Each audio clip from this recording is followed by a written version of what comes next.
Hey, Hey, here we everybody. are. Hey, guys. Hi. How's everyone doing today? I'm doing great. It's a little cool and damp around here, though. So, It's been the rainy weather's here. changing. Oh, yeah, it's been rainy here too. It's that time of year. Hey there, Josephine. Good to see you. Awesome. Yeah, I know it's that transition into this cold and kind of gloomy weather. And I don't know if you guys have dogs, but my old dog Max, this time of the year, he decides he doesn't want to brave the weather and he starts peeing in the house. Oh, dear. Yeah, we You just have don't two want to go little out dogs. there. We have Here we too. have 3 dogs, but we have 2 little ones, and they refuse to go out when it's raining. And I'm just like, go, you're dogs. Yeah, you're a dog. What's up with that? Oh man, I think with Max, it's maybe I like to blame it on him, but it's probably us because we when the weather's dry, we let him just kind of come and go. We have a doggy door. We open up our back door and just let him come and go as he pleases. But we close it when it's raining like this because we like to meet him at the door and wipe him off before he comes into the house, right? Which he hates, right? So we're probably missing his cues that he wants to go out, right? But oh yeah, he's got us down. He's got the whole thing down. We have these kind of these cheap white towels that we keep by the back door so we can lay one down so he kind of gets on it, and then we wipe him down, and sometimes we pick him up and wipe his paws. He hates it, so he'll have a standoff with me at the back door, and he'll like peek his head through the doggy door and he'll look in and look around, and if he sees me standing there, he'll back out, and then we're just like, it's a total standoff. He hates He's trying to sneak in. Oh, he absolutely hates guests drying him off, especially. He doesn't like people touching his paws, Yeah. and so yeah, it drives me crazy. I'm like, will you get in here? It's inevitable. I will I don't win. have time for this. That's right. That's cute. Absolutely. But you know what? I mean, I don't know. So we kind of wonder if we're going to have him for another year because he's old. He's 16 and he's showing his age, and so I guess I should just appreciate the fact that we still have him. Yeah. So, all right. And Kim's parked by the river. I'm by the river in my van. Yep, in her van. Awesome. Good. Well, so we've got we might as well just already. I'm assuming we are not going to have this on Thanksgiving. So we've got this week and next week, and then we'll be taking a break for Thanksgiving. Just before we get started, do you guys have food plans for Thanksgiving? Oh no, I don't. No. I am just gonna, at the very least, follow my general rule, which is no bread, no seed oils, no dessert, that kind of thing. I might have some sweet potatoes, maybe. My daughter knows how I eat, so there will be plenty of good meat and stuff for me to have. And I think I'm going to try that gelatin recipe, Lynn. Yes. To take as a dessert, and she'll fall over because I never bring a dessert or anything. I'll help her around in the kitchen, or I'll bring other stuff. But I mean, I'm just not. I can cook. I can follow a recipe. I can follow directions, but I really don't enjoy it. And so everybody just knows that about me. And so they generally don't ask me to bring food. They just will say, hey, can you bring extra paper plates and whatever, napkins and stuff like that. So she'll probably fall over if I walk in with the next, or she'll say, did you get that at Publix? Oh, funny. Now, have you made it yet? I haven't tried it yet. So I'm going to do a test run to see how it goes. I mean, it looks like it's so easy. Even Carrie can do it. Very easy. Yes. You just have to have the patience to make sure you let it sit in the fridge for about 4 hours. Because it's Jell-O, so it needs to set. But So now that I've thought about it, I I do know what I'm going to do. We'll have it at my house. So my plan is to continue with what I've been doing lately, which is all organic, good vegetables, not, good meats, not, of course, no bread, no added sugar, um, no grains of any kind. Um, I don't know if the rest of my family is going to stick to that because they'll be bringing stuff. I'm sure they're not going to because they have no clue. Yeah. They don't know or care what I do. Yeah. And you're still doing the keto, right? I And don't know that I'm necessarily keto. I don't count. So oh, yeah. Yeah. it probably amounts to keto, but I'm not counting or testing. I'm just eating real food, all organic, no grains, no sugar. Well, no grains, no added sugar, no dairy. Yeah. That's my latest. Yeah. Good. Good. Awesome. So yeah, so Mike, hey, good to see you here, Mike. Mike says you might have a white Christmas, although it probably won't be much snow if it happens. So That says Thanksgiving, not Christmas. oh, white things it does. Oh my goodness. I The was brain telling just Carrie, automatically fills that in, yeah, I see white and I think Christmas, Every year my daughter we have to watch that movie and I told Carrie before you came on, I told her I like literally just woke up from a nap before I Oh, came you on. did? Yeah. That must have been nice. I've I got love a good nap. I've got 2 live streams and 2 Zoom calls today. Oh, Oh, wow. wow. So You definitely awesome. stay busy for sure. Yeah, definitely. So, well, one of them has nothing to do with my channel or with Healing Humanity. And it's actually a really good non-scale victory for me. And I just actually shared this at the very end of the live stream. I just finished with Lindy with our fitness challenge, but I'll share it with you guys. So it's actually with an insurance broker because it's the same broker that a year ago Dave and I applied for long-term care policies.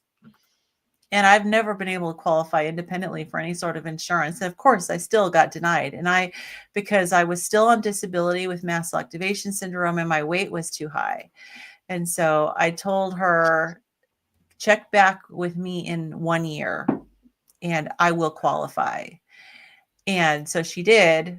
And like 5 minutes after filling out the form, she emailed me, you qualify. Yeah. And so, yeah, I actually qualify for a policy. So Huzzah! You Man, qualify that's for a big insurance. one. I qualify for insurance. Woohoo. Well, but hey, that's a big deal. And I have a little bit of a non-scale victory too. I mean, it's I didn't have a colonoscopy. I had one of those samples done first, Yeah. just to, and so absolutely, it's negative. So there you go. So this all meat or mostly meat diet is not giving me colon cancer. So What did there you we have go. done?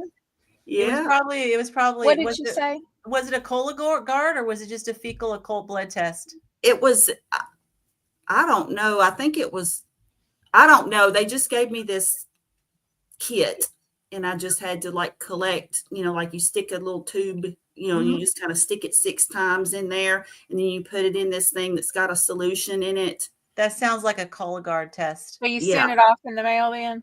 And then I just took it over there. I felt funny about sending that in the mail. I don't know. But anyway, I had to go back anyway from a mammogram, which that was also negative. Good. Oh, yeah. So, Good. all the tests that I've had lately, that is my goal. I plan on chasing my great grandchildren around the yard. Yeah, it gets busy saving the world. That's right. That's what we're trying to do here. Well, awesome. Well, it's funny because it's like last year, just thinking this time last year when we were really thinking about long-term care policies, and I remember the conversations we were having over it was the likelihood that I would be the one more likely that would be needing care when I get old because of my health conditions. And so now that I qualify, I'm going, well, I don't know if I'm going to need it or not. I mean, I guess that's why you get insurance, right? Yeah. But you now never I'm know. so much healthier and less in need of it. And now I qualify, of course, because that's what insurance works, right? Of They like to course. insure you when The you don't insurance really need company it. isn't for us. That's right. That's right. So, anyways, awesome. Oh my goodness. I'm so glad to have Mike Yes. here. He's always I been know. Did you send stool samples by the Fecal Express? He's our Mike's resident awesome. comedian. Yes. Okay. So for anyone who's brand new and is not familiar with us, we are going through this book.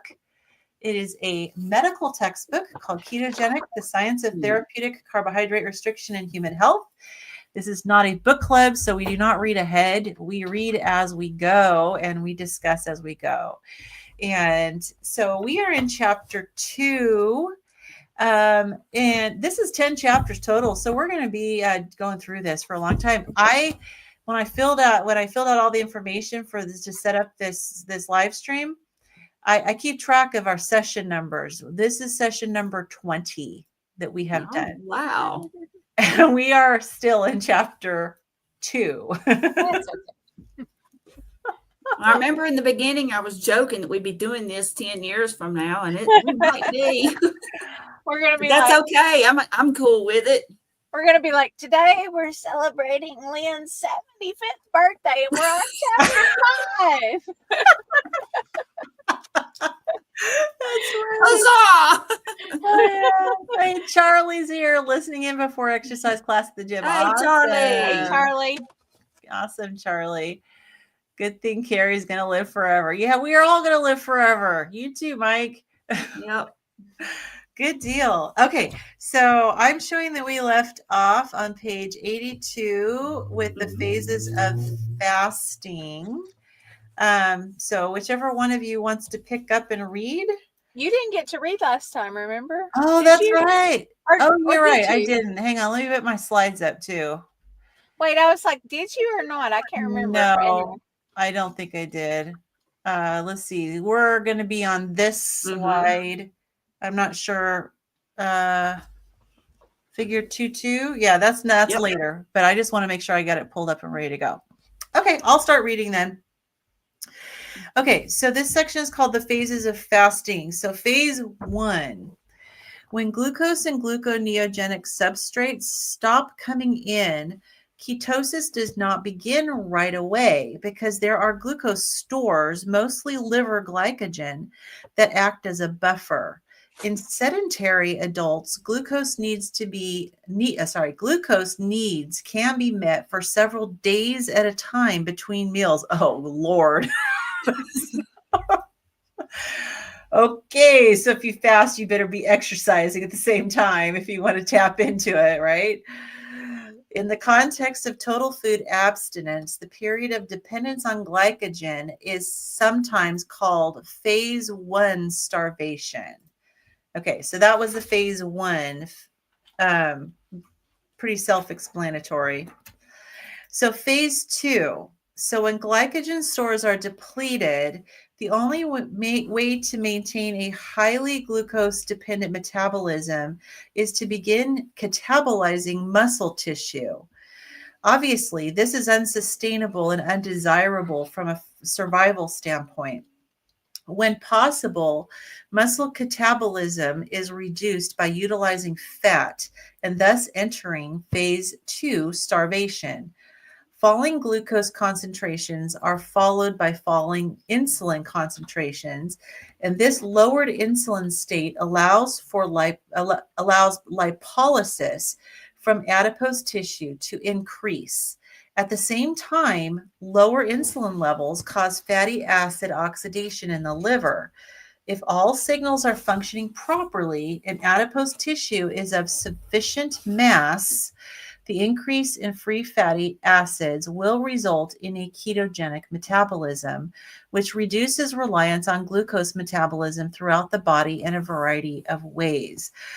I'm curious about what I'm reading because this sounds like it's not necessarily the same for everybody because it says it's dependent on having enough fat tissue, which makes sense. But So you don't necessarily, not everybody necessarily is going to go into the ketogenic state. Is that what I'm hearing or reading? Well, the way I interpreted it is that you start using your fat stores in phase 2. Yeah. So if you And so need if it, you have more fat, then yeah, it would prevent you from going into what the muscle, using the yeah, muscle. Yeah. yeah. So I don't know I would still say you would probably be in ketosis. But you wouldn't be starving. Yeah. So obviously, if you have less fat, you're going to Yeah. more quickly start wasting the muscle, which we don't want. So that's Yeah. why I hear all the time people talking about, you don't, if you don't have any weight to lose, you may want to really consider whether you need to fast, because you don't want to go into muscle wasting. Yeah. And of course they're talking about, I mean, I think they're talking about like if you just fasted for like say, I don't know, days or something, not necessarily if you're just doing intermittent type So, fasting, right? and I'm also wondering if this is for people who weren't in ketosis to begin with, Mm, because I would think that if you were in ketosis to begin with and you fasted, that you wouldn't necessarily start breaking down your muscle. Do good you think? point. Yeah. Yeah, I would think so. I mean, I And don't know. yeah, I I, guess, well, I'll keep reading and we'll find out and see if they I mean, I really guess mention it. now that I'm thinking about it, I guess if you didn't have, if your body was running on fat and you don't give it any fat to run on, and you don't, I mean, but how could you not have any fat on your body? Like even the skinniest person has fat on their Oh body. yeah, yeah. Mhm. Everybody has some fat, but it sounds like if you're not already in ketosis, and you're sedentary and you're wanting to get there by fasting, it may take you several days of fasting before it starts. So yeah, Yeah. better to get into ketosis beforehand already. Okay, so first, tissues that can use a combination of glucose and fat reduce their use in the former in favor of the latter. This fuel selection change, known as the Randle cycle, occurs at the cellular level simply as a result of the relative availability of the two alternatives. It is a dynamic adaptation that occurs in addition to and in coordination with hormonal control, and can therefore be described as nutrition mediated fine tuning.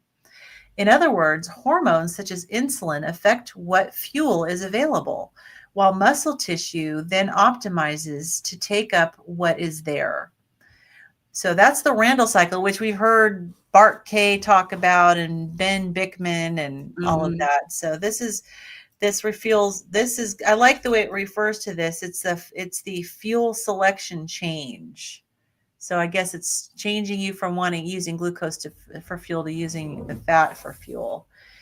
So the Cori cycle, so CORI cycle, is also upregulated. During this cycle, glucose is only partially metabolized in peripheral tissue, resulting in a buildup of lactate, which returns to the liver to provide GNG substrate. Is that gluconeogenesis? Gluconeogenesis. Yeah. Okay. The conversion of lactate to glucose can be accomplished with fat derived energy. In this way, glucose is recycled using fat, making it similar to a rechargeable battery that can maintain glucose supply using fat rather than using up glucose and requiring more. Fat metabolism itself can also supply substrate for GNG. Glycerol, the backbone left over from the metabolism of triglycerides, is one such example. Acetone, a ketone body that is continuously, spontaneously generated in a ketogenic state, is another. Finally, and crucially, the brain, which accounts for a plurality of energetic use in humans, begins to use ketone bodies for the majority of its fuel. In addition to lowering glucose requirements, ketone bodies themselves send an anti-catabolic signal. Taken together, these various aspects of ketogenic metabolism reduce the amount of glucose used during this phase. Muscle catabolism is thus reduced, but it is not completely avoided in phase 2 starvation because these base protein requirements continue. Okay, and that's where they have this diagram here. Figure 2.2 factors reducing glucose needs in a ketogenic state. So the top one says brain fuel selection. So the brain selects ketone bodies. The second one is peripheral fuel selection via the Randle cycle. And the third one is gluconeogenic fat metabolites. And the last is glucose cycling through the Cori cycle. And all of those together reduce our glucose needs. Okay, that says glucose recycling. So I guess that means if there's some glucose that hasn't been used, that it's then like, let's see, let's look at that Cori cycle again. During this cycle, glucose is only partially metabolized. Okay. Resulting in a buildup of lactate, which So returns to the liver. Oh, okay. Go ahead. Sorry. Yeah, no, so it returns to the liver. So I'm just trying to understand then, because it's talking about, so it's glucose recycling. And then it says the conversion of lactate to glucose can be accomplished with fat-derived energy. In this way, glucose is recycled using fat, making it similar to a rechargeable battery that can maintain glucose supply using fat rather than using up glucose and then requiring more. Yeah. Okay. Sometimes it just helps to go back over it. So, okay, I'm good with that. Yeah. So our body is able to recycle these products to get more glucose for its needs. So and I think it's because of that glycerol backbone, right? That's it's what left over from the metabolism of the triglycerides. Yes. Yes. I don't know. Yeah. It's probably way above my head. It's honestly. Yes, it's like biochemistry. Let's see. I would have to see it on a piece of paper and have somebody explain it to me over and over, you know. That's right. So Amy says, I remember when I was starving myself, the doctor told me that the first place you start to eat, the muscle in your body is on the back of the ribs. Interesting. Trust that I was not unfat. So this happens before fat is gone. Oh, interesting. So you start utilizing the muscle on the back of your ribs before you start using fat. That is interesting. I wonder if that's the case. I wonder what it is about that particular tissue. Maybe it's not that muscle isn't something that's used a lot. I mean, obviously you have to have muscle to breathe. I mean, I'm sure that's, but it's not like muscle that you use for walking or for other mobility, maybe. I don't know. Yeah, interesting. I wonder if the doctor knew what he was talking about. That's my first question, right? Maybe does the doctor know what they're talking about? Because you think that if that was the case, they would have covered this. This would have been. I mean, didn't this pretty much say that if you have fat? Yeah, that's what I was thinking. You're not going to. I mean, am I misinterpreting this by thinking that if you have fat to burn, that you're not going to be burning a ton, you're not going to be utilizing a ton of muscle? That is my understanding. That's been my understanding. That's my understanding too. Is that, yeah, if you have fat, that you won't tap into using muscle until later. If you hopefully never. Right. Yeah. Yeah. I mean, it says that when your glucose starts falling, muscle catabolism is reduced by utilizing fat. And that's entering phase 2 starvation, as it calls it. Yeah. Interesting. So yeah, I don't know. Maybe the doctor didn't know what they're talking about. Well, she's got another comment there, kind of clarifying a little Oh, bit. not before you start using your fat. Just it's not that all of your fat has to be gone before you begin to eat the muscle. Oh, okay. So okay. So it sounds like he's saying that is that the first muscle that you actually start utilizing? If I mean, I would want to see that somewhere. yeah, Like I don't yeah, know that who sounds the like person something was. Oh, well, interesting, but to be she was actually starving herself. Yeah. wow, yeah, possibly. And then of course Mike just wants to know who's Randall and how he discovered the Randall cycle. It is actually Way to named go, after dude. a doctor. Probably is. It is. Yes. Yeah. I've heard Bart K talk about it. Yeah. Oh, Amy says yes. She agrees with you. So yeah. So all right. Okay. One of All you can right. pick up where we left off here. Phase 3. Okay, I'll do it. Okay, phase 3. Phase 2 reduces glucose use. Phase 3 raises it again. So this is interesting.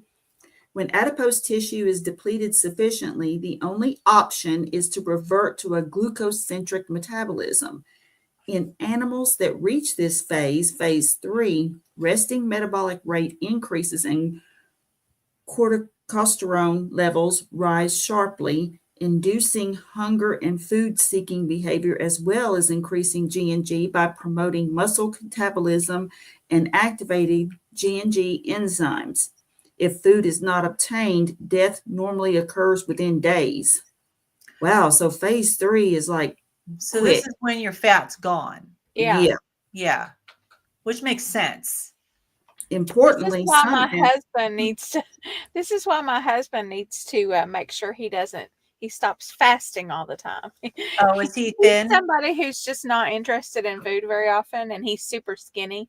And I'm just like, you're going to be eating your muscles, Yeah.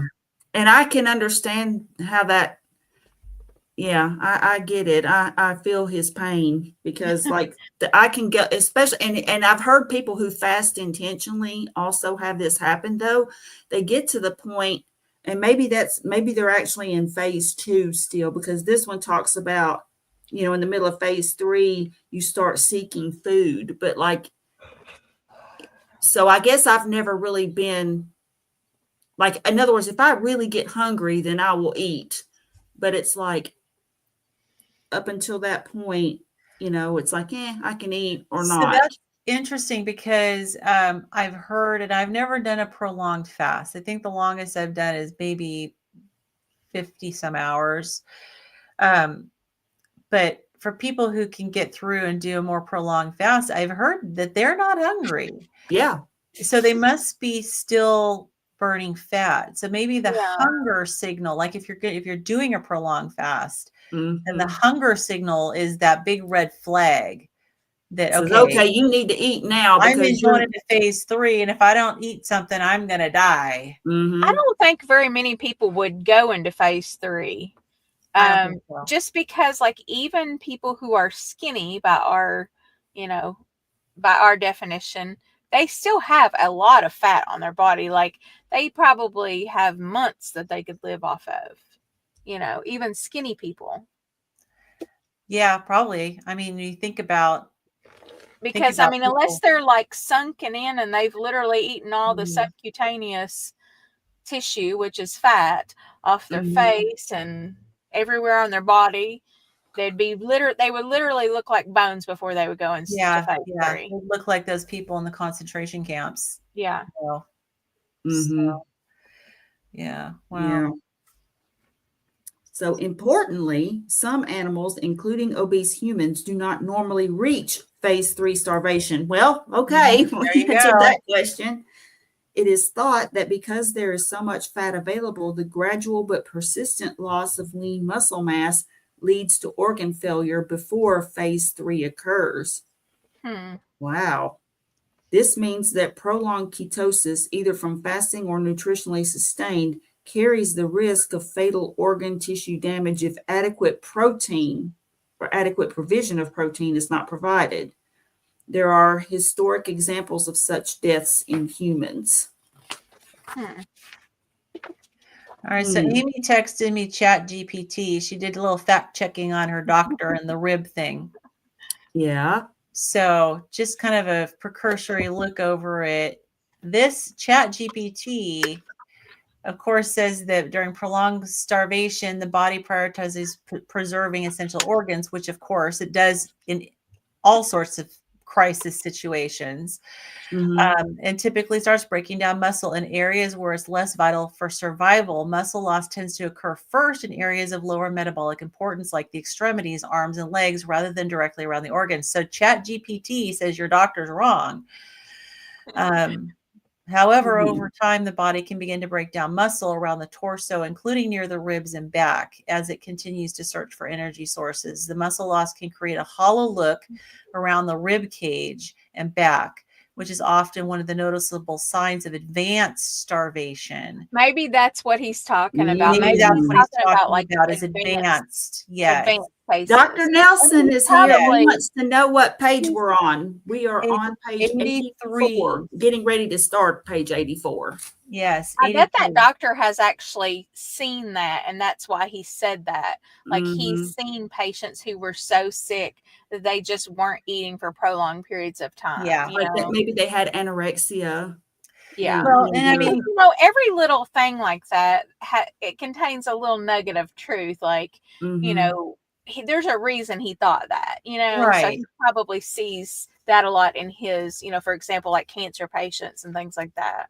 yeah, you know, and you look at patients like that that have the serious diseases, or like people that are in like late stage liver failure, Yeah. and you know they have muscle wasting, and you can have this person with this big old bloated ascites filled, you know, torso, and their arms and their legs are like toothpicks. The muscle wasting occurs in the extremities. Yeah. And of course the ascites isn't fat, but they do lose weight on their extremities first. So yeah, so that makes sense. He's probably talking about extreme this extreme Yeah. situation. So which is interesting because it does mention the rib cage. So Mhm. Yeah. interesting. Yep. All right. So next we'll be on page 84 in section 2.3.2.4. In nutritionally sustained ketosis, fuel mix can be anywhere on the spectrum from the end of phase 1 through the beginning of phase 3. So in other words, I guess either glucose or the ketones, the fuel mix, can just vary is what I'm getting. So we'll get into this and see if I'm interpreting that right. Oh, we got another comment here from Amy here, Uh-huh. just to wrap up the starvation thing. Holy cow, Amy. He's starved for several months, eating a quarter cup of rice per day, 1 day a week.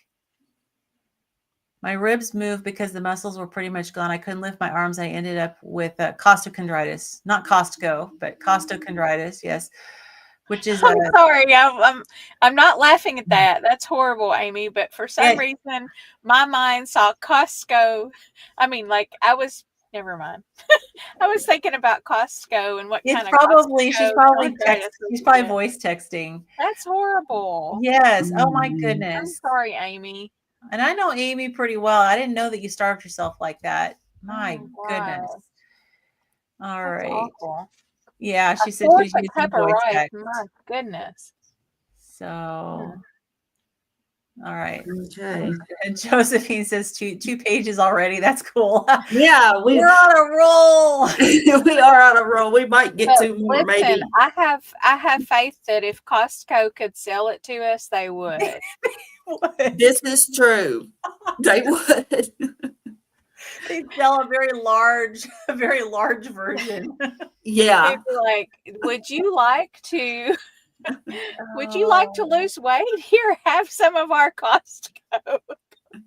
Never mind. Amy, I'm so sorry. I'm so inappropriate. Amy's got a Nurses great have weird sense of humor. So, She's probably laughing at us. I hope she's laughing.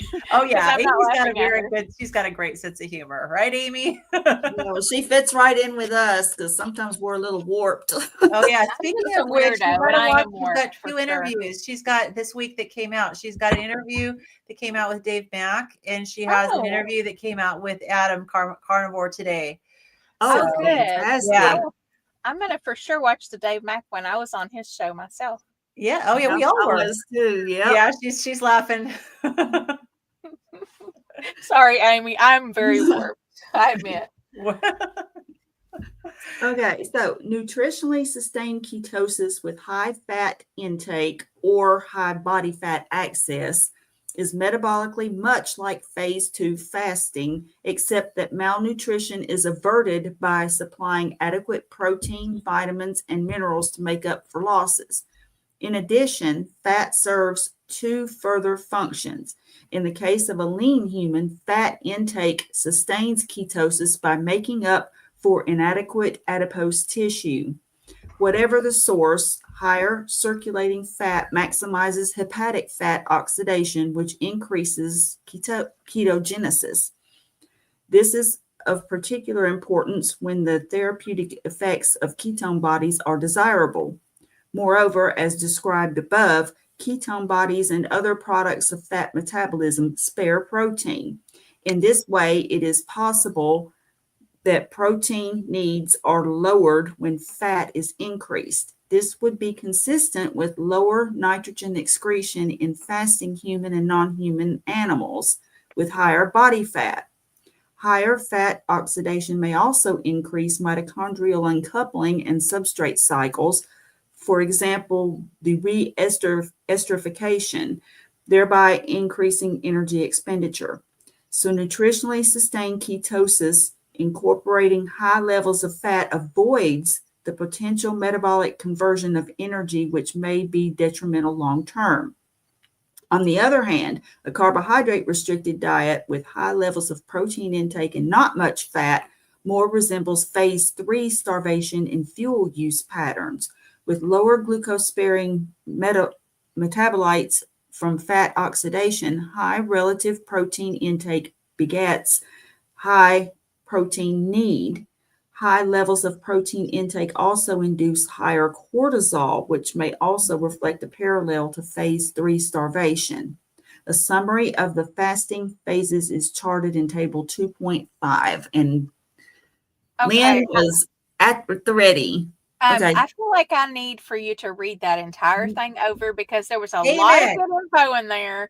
I was And, just and going if to say I that. was if I was by myself, I would have reread at least a few of those sentences probably 3 or 4 times. Yeah, I kind of get. I second that, Kim. I was thinking the exact. Yeah. I'm about to say the exact same thing. If you want, after we get done with the table, I'll read it again. I don't care. Yes, Because yeah, I think so. Because that was I got through that and I went, I don't think I understood anything in this. Yeah. I think I got part of it. I think that they're think I got saying part that of it it's too. harmful if you don't have enough fat, that it basically, and I've heard that. Yeah. Like, Definitely, I think it's definitely saying that. But there was a Yeah. lot more in there that. oh yeah. Yeah, I was just trying not to stumble over words. No, If you I did was- great. It was just like my brain was like, Yeah.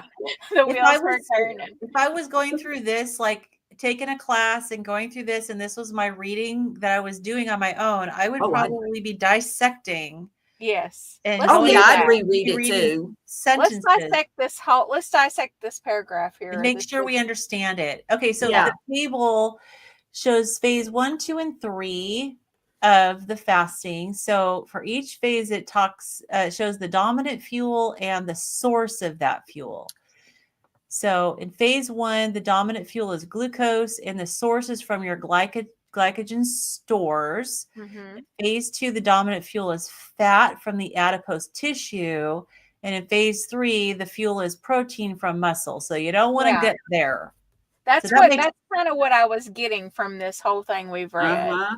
And so Yeah. your optimal is to be in phase 2 or mimic phase 2, which is what being, on a low carb diet, low carb, high fat diet would do. That's Yeah. my interpretation. Yeah. Yeah. Yeah. And that's why they call it fasting mimicking, because Mhm. that's what it does. That's what a low carb diet does, and that's what fasting does. So this is pretty fascinating.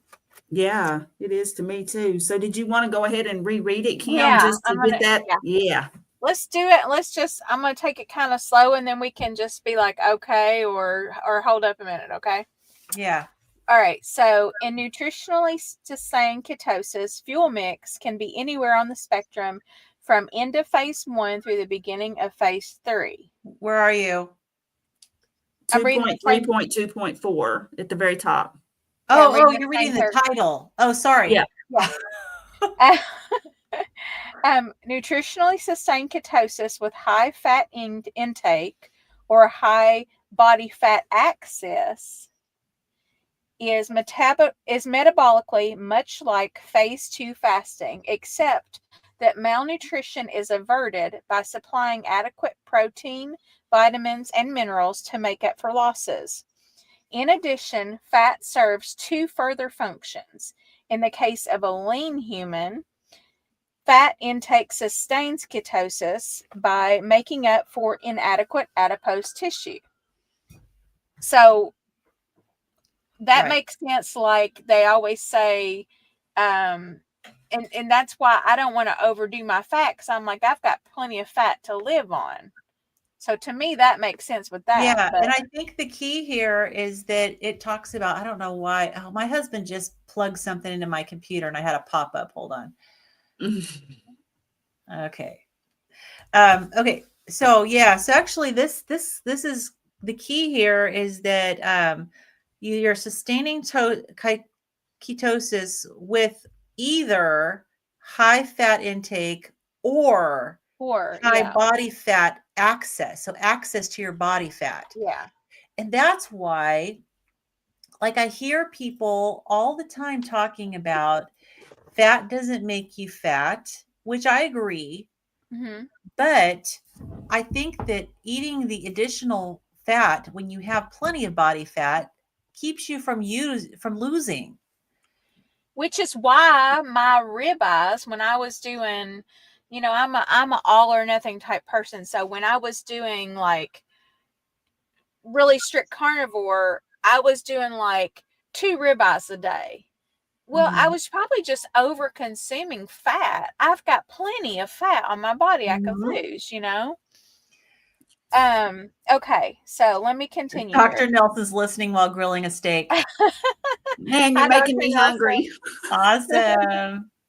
Okay, whatever the source, higher circulating fat maximizes hepatic fat oxidation, which increases ketogenesis. So just the fact that you've got more fat circulating in your bloodstream, whether it's coming from your food or from your body that's breaking down. Yeah. That So in he says, that wait, say that itself, again, Lynn. Is that about the fat versus the body fat versus the dietary fat? like hold on one second. That in itself kind of potentiates you being more likely to be in ketosis. Am I getting that right? That's what I'm getting. Yeah, that's what I'm hearing too. Is that it sounds like you need the fat to stay in ketosis. Yeah. But you don't need it to be what you put in your mouth if you have plenty of it on your body. Yeah. So Yes. whatever source it's from. Okay, so go ahead. I'm sorry. Yeah, I think that we are clarifying what she's asking. Okay. Yeah, that Okay. if you have plenty of body fat, you don't need to eat the extra fat. Yeah, Okay. like you should And eat that's that why it with makes your. sense. I'm sorry, Carrie, but Yeah, that's no, why I it was makes just. sense that Bella, who is super skinny, would be Yes. able to her best diet would be something that would be high fat. Yes. That doesn't make sense for me. I've Right. got fat all over. Right. You know? And Carrie. Yeah. Carrie, Exactly. you're thin. Exactly. So you would want to have the fat. Carrie, you're thin. You have a perfect example within our group here. On top of my book. Okay. So let's see here. Where did I end? Okay. Okay, I'm getting lost now because I keep This is of stopping. it. It's 1, 2, 3, 4, 5. You're on line 1, 2, 3, 4, 5, 6. You're on line 6. This is of particular importance. This is of particular importance when the therapeutic effects of ketone bodies are desirable. Yeah, such as in like a seizure disorder, right? Moreover, as described above, ketone bodies and other products of fat metabolism spare protein. Ketone bodies and other products of fat metabolism spare protein. Right. So as long as you have the products of fat metabolism and the ketone bodies present, your body's not going to tap into your muscle Okay. as a fuel source. That's what I'm reading there. Yeah. That's how I interpret that too. Same. In this way, it is possible that protein needs are lowered when fat is increased. So protein needs are lowered when fat is increased. So that, and I just have to remind myself that would also be the case when you've got a lot of body fat. Because I think that it's really easy to Yes. And Lynn, this might also make sense for why I wasn't losing weight, right? Because my protein needs, I was with just me being pure carnivore or just the amount of food that my mind wanted me to eat, which my mind controls me entirely. I was probably eating too much protein and probably too much fat. I should have just eaten nothing. No, then you'd starve. No, trust me, Carrie. I'm not going to starve. Yeah, you're probably overeating protein. So Amy has a question. I think this is a really good question. Okay. So she says, but doesn't the fat feed your body the nutrients so you can burn your own fat? Now, fat is just fat. Well, fat gets used for a lot, though. But so maybe, Amy, that you know how it was saying at the beginning of this paragraph that if you have that circulating fat, it kind of potentiates. I don't know if I'm using that word right. Sometimes I just pull them out of the sky. It potentiates like you using more, and you like it just gets you into that whole like fat burning metabolism, you know. But I think maybe in the beginning it might, you know. Well, I do think. I don't know, because if you've got plenty of body fat, you've got plenty of stored fat. I think it's so easy. We know you can live on that fat for a year. Yes. Like there's a guy that literally didn't eat for a year. And it'll do the same thing for you that the oral intake of fat will do. And I think that's where we need to keep reminding ourselves that we need to see them as equally available for fuel sources. We don't need to necessarily eat it. Whatever the dietary fat will do, it sounds like our own stored fat will do the same thing. I think it will, but I think that because I've heard many, including Dr. Berry and Dr. Bickman, talk about you eat the fat. In other words, it's natural to eat the fat that comes with the meat. Doesn't necessarily mean you need to add a bunch of fat. So you have to eat because like I have heard of, like, for example, like Native Americans in the wintertime, they would have what's called rabbit starvation, where they would have plenty of protein. They would have protein, so they would have something to eat, but there was no fat with it. The skinny rabbits, the rabbits that they caught in the winter didn't have any fat. They were, and so they would starve. So you've got to consume fat with your protein. It's just, I think what this is getting at is you're not going to need extra fat in some cases, depending on your body composition and stuff and what you're trying to do. Well, and somebody, this Shark Air person, they said a keto diet is 70% fat. Well, yeah, in the books it is, like the therapeutic keto diet is, but you don't have to eat 70% fat to be in ketosis. Right. Ketosis is more absence of carbs that causes you to go into that than, than actual percentage of fat. Okay, so she says, Dr. Berry said, eat fat to feed your body.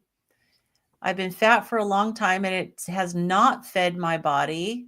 My fat does not, well, if it can't feed you if it's still clinging onto your body. It's not burning, yeah. It's not burning. Yeah. I mean, you're not utilizing your fat for fuel, then it's not feeding you. Yeah, it's being stored. So I think that's the thing, is that when we look at our body fat, if it's being stored, your body's not utilizing it.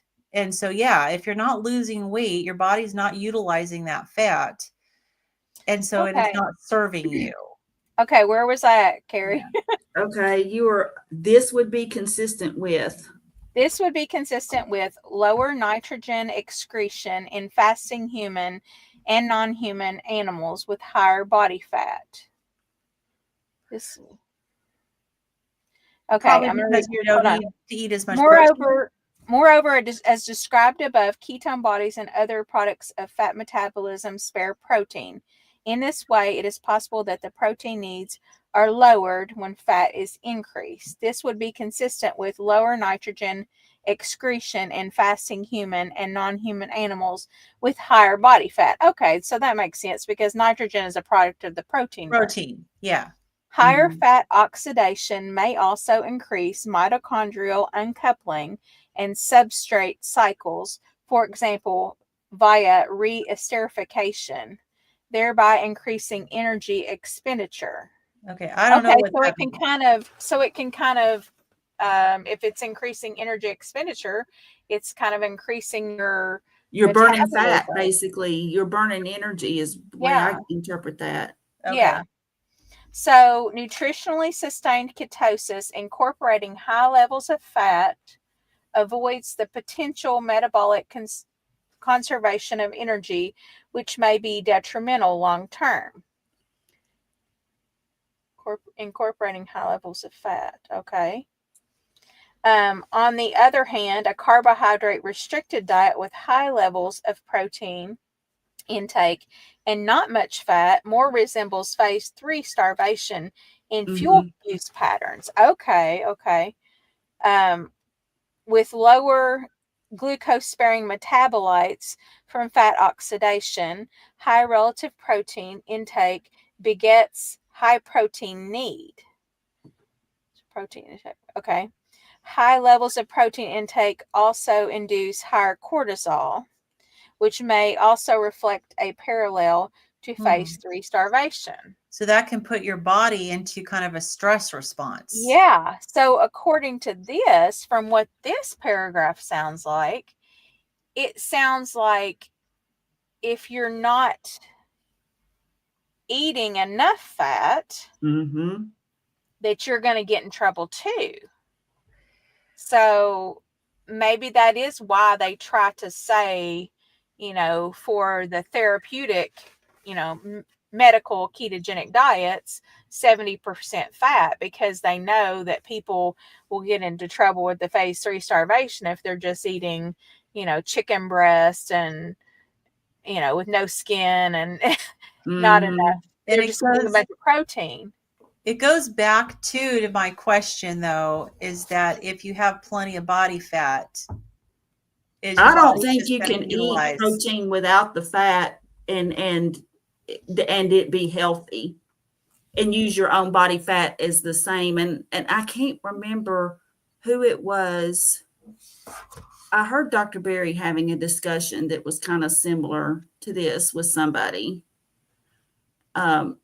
Because there is a thought out there that you eat less fat and use your own, but there's reasons, and I'm it's discussed in here, and I'm trying to catch the link. I mean, I think that there's you've got to have fat with your protein intake, or you're gonna mess yourself up. You have to have enough. Higher circulating fat maximizes hepatic fat oxidation. And then that also increases ketogenesis.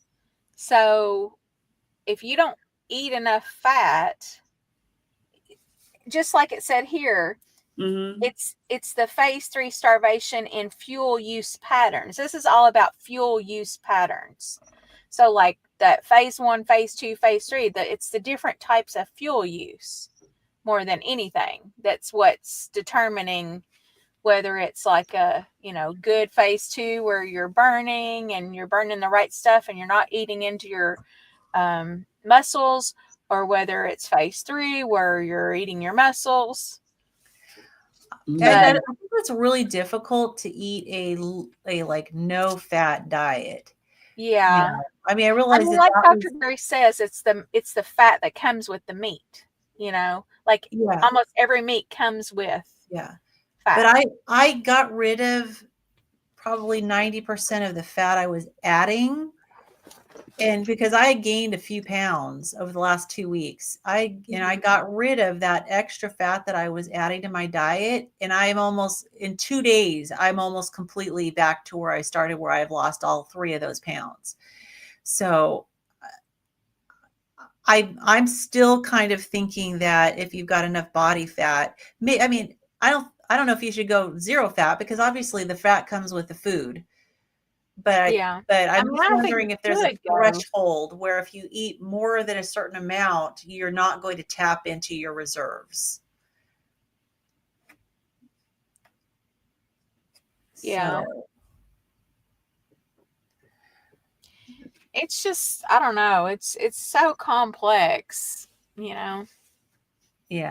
So I wish we had the authors here so we could ask them questions as we go. Yeah, we got more information. Maybe Dr. Nelson will get his steak cooked, and maybe between mouthfuls. Yeah.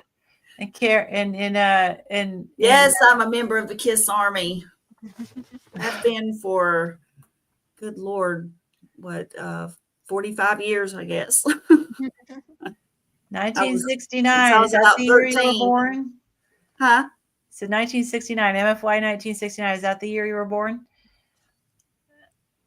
He says, nice. Nice. Okay, you want me to keep on reading? All right. Yeah. And Amy, I'm reading your comments. So yeah, go ahead and keep reading. Okay.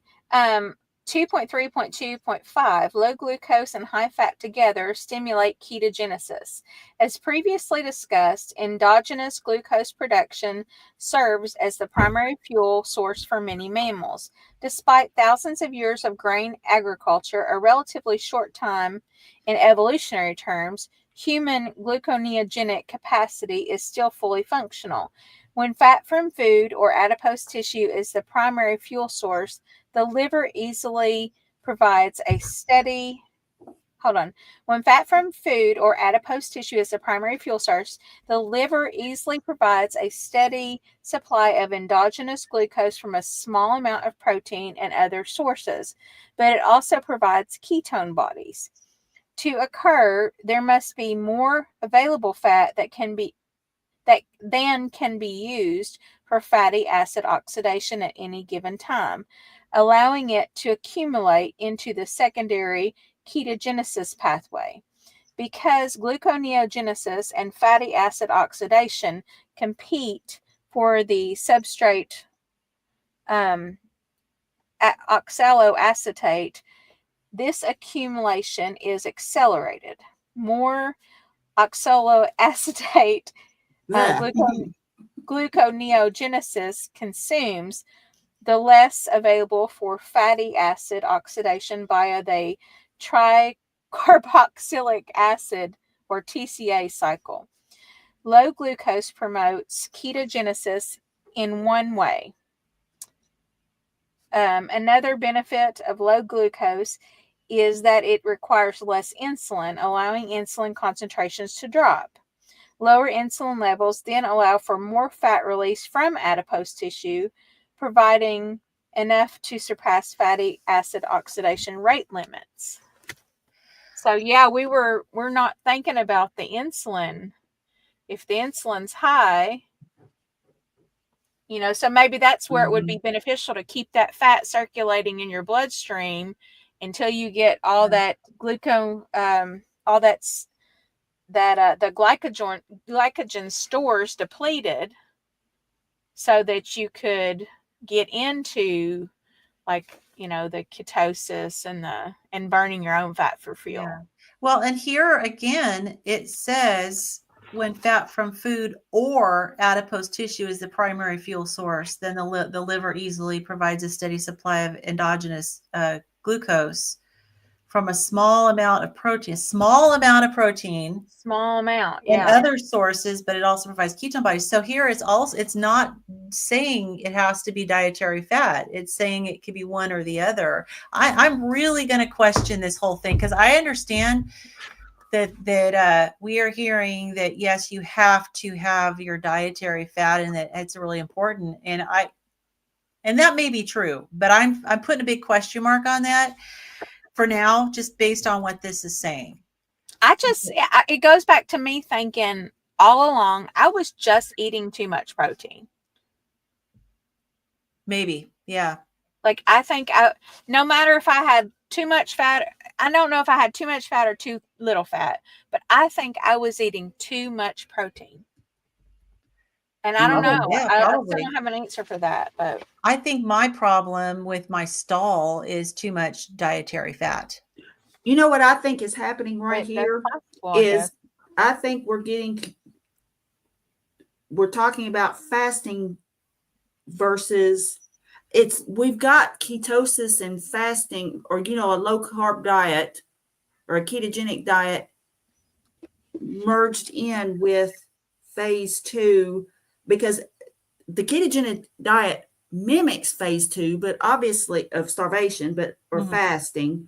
But obviously when you're fasting, you're not eating anything. And so I think that's why they're saying, or adipose tissue, or fat stores in your body. So it's either whether you eat it or what, it causes this. It's just with a ketogenic diet, you're eating the fat. When you're starving, or when you're fasting. I mean, fasting is like the first part of starving, or you have to fast in order to starve. I mean, you'll starve eventually, but in that phase. So I think this is where we're getting confused. I think they're kind of like talking about the phases of fasting and relating it to a ketogenic diet, rather than saying this is how you should eat on a keto, or what you should do. And I think that's confusing us a lot. Possibly. It is me, because I'm. I just think that they mixed it together. You know I what get I mean? my head stuck in what's going to help me lose more weight. It's like I'm trying to extract the information. It's like, let's get me out of this stall. All right.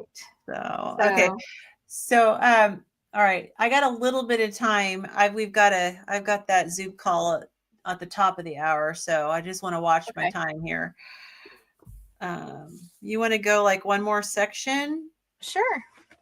Okay. Ketone bodies. As the name suggests, for a diet to be ketogenic, it must cause the generation of significant concentrations of ketone bodies. We typically use a threshold of 0.5 millimole of serum beta hydroxybutyrate for ketosis, but values as low as 0.2 have been used.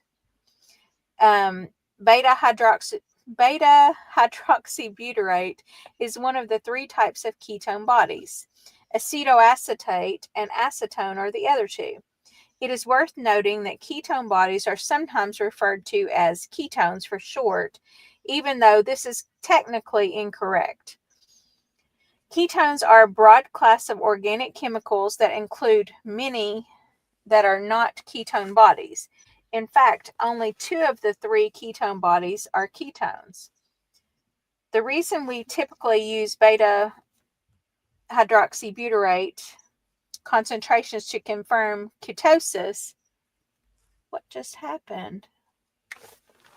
Hold on. Can y'all still hear me? Yeah. Sorry, I must have my mouse somewhere. I just went to a different screen. It was like Amazon.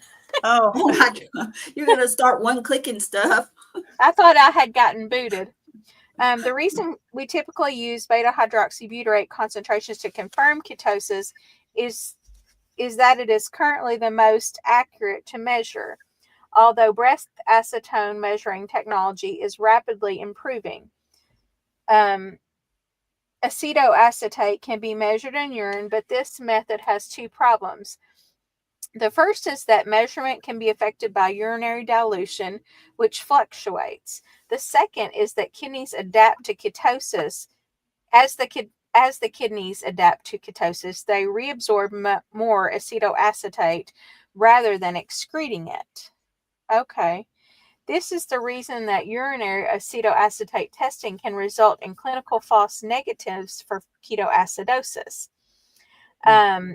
Many keto-adapted individuals may be negative for acetoacetate in the urine, despite having measurable ketones as defined by serum beta hydroxybutyrate.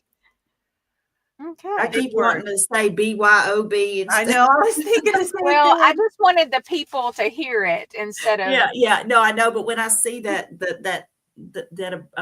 acronym, BYO.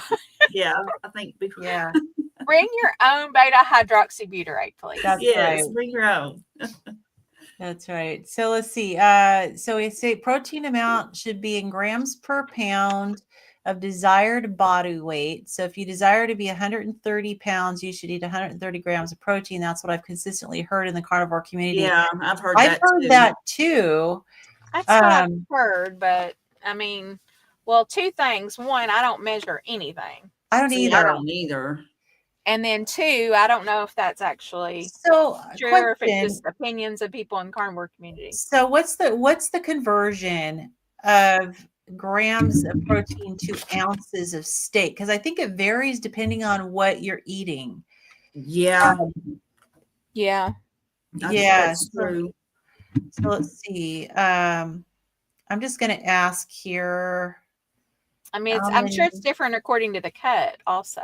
I would think so too. Yeah. So it's not like you'd have to really, you probably could ballpark it, right? Mhm. Let's see. I cannot type on my stupid little computer screen if my life depended on it. So I'm just going to ask it, how many grams of protein are in 1 ounce of, let's say, ribeye? Because we eat a lot of ribeye. Okay, so 7 grams of protein are in 1 ounce of ribeye. So I think that it's important to remember that ounces and grams are different.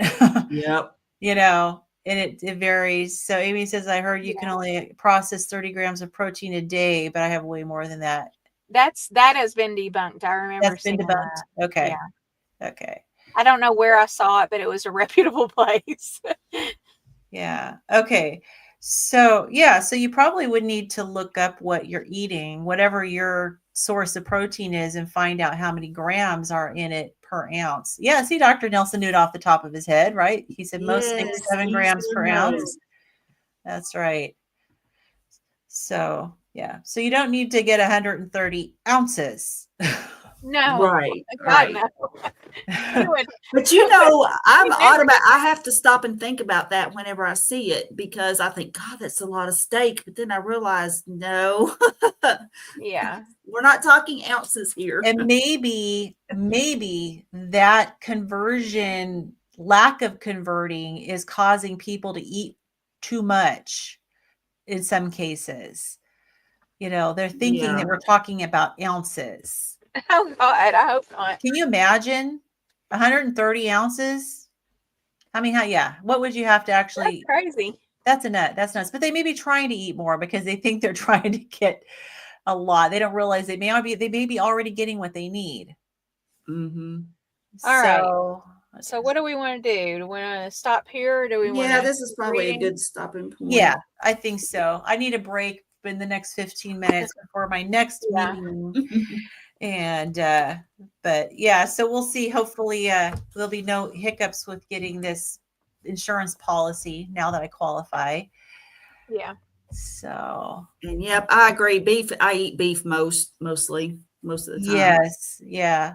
I think a lot of us eat beef. I eat lamb too. And because it's just another ruminant. Yeah. So every once in a while I get tired of the same thing. But awesome. Good deal. Well, we'll be back next week. Kim, are you going to be in your car by the river again? Is it next week? I thought when's Thanksgiving? 2 weeks. 2 weeks. Oh, okay. So we got next week. Okay. Yeah. Yeah, I'll be down by the river in my van. You'll be down by the river. Awesome. So Mary had a little lamb, then she went back for seconds. Oh, Lord. Yes. I like Mike's nursery rhymes. Yes. So awesome. Okay, very good. Well, thank you everybody for hanging in there with us and engaging, asking, making so many great comments and questions. We really appreciate it. And we will see you. And yes, I will. MFY 1969. I will eat lots of ribeye and listen to Kiss, and life will be good. And if I can figure out how to post last week's, I will. But you got it, right? No, I couldn't even open it. It wouldn't let me open it. It said I didn't have permission. Oh, I thought I gave you permission. Did you send another email? I thought I saw an email with you requesting permission, but I'll double check. Oh, maybe. Okay, I didn't get it. I think that once I grant you permission, if you go back into the original link, okay, it should work. That's it. Yeah, so try it again, and if it doesn't, let me know. Amy says she's hoping to go to Costco. She's hoping to go to Costco. Go to Costco and ask them to show you what aisle they have their chondritis on. Amy, I don't want any part of that. I'm headed to Sam's Club right now. I'll be going to BJ's in a couple of days. Oh, you guys are hilarious. All righty. See you guys next week. Okay. Goodbye, everybody. Have a good weekend.